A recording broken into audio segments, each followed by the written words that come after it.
আমার বোন সেই দিনকে আর বাসায় আসেনি।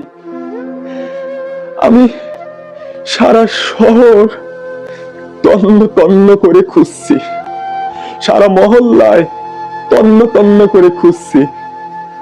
আমার প্রতিটা লোককে বললাম, ভাই আমার বোনকে দেখছেন, ভাই আমার বোনকে দেখছেন? কেউ বলতে পারলো না। আমি চলে গেলাম থানাতে। থানাতে যেয়ে থানার সামনে দাঁড়ালাম।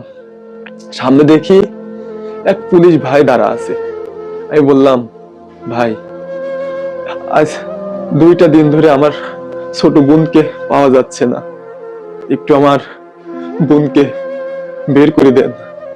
তখন ওই পুলিশ ভাইটা দারোগার কাছে গেল। দারোগার কাছে যা বললো, দারোগা আমাকে ডাকে কাছে নিল।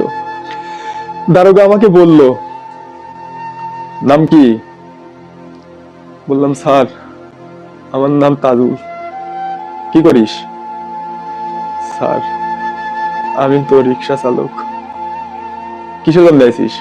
স্যার আমার বোনকে আজ 2টা দিন ধরে পাচ্ছি না স্যার, যদি আমার বোনকে বের না করে দেন স্যার, আমার বোনকে যদি আমি না পাই স্যার, আমি মারা যাবো স্যার, আমি মারা যাবো স্যার।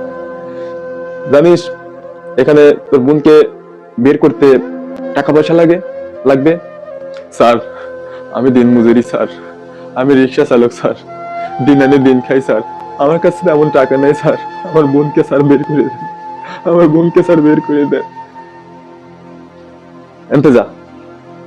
দারোগা সাহেব আমাকে বলল, এনতে যা, এনতে যা, যা চলে যা। পেটে নাই বাত, আবার হচ্ছে এখানে ওর বোনকে খুঁজতে আইছে। এনতে যা। স্যার স্যার আমার বোনকে বের করে দেন স্যার, স্যার আমার বোনকে বের করে দেন। দারোগা সাহেব কইল, পেটে নাই ভাত, আবার ওই বোনকে খুঁজতে আইছে। এদের মতো ফকিন্নিদেরকে সরকার কি আমাদের কি দেখার জন্য রাখছে? আমরা হচ্ছে টাকা যেখানে পাবো সেখানেই যাব। এইসব ফকিন্নিতে দেখার সময় আছে? ওকে লাত্তি মারি বের কর।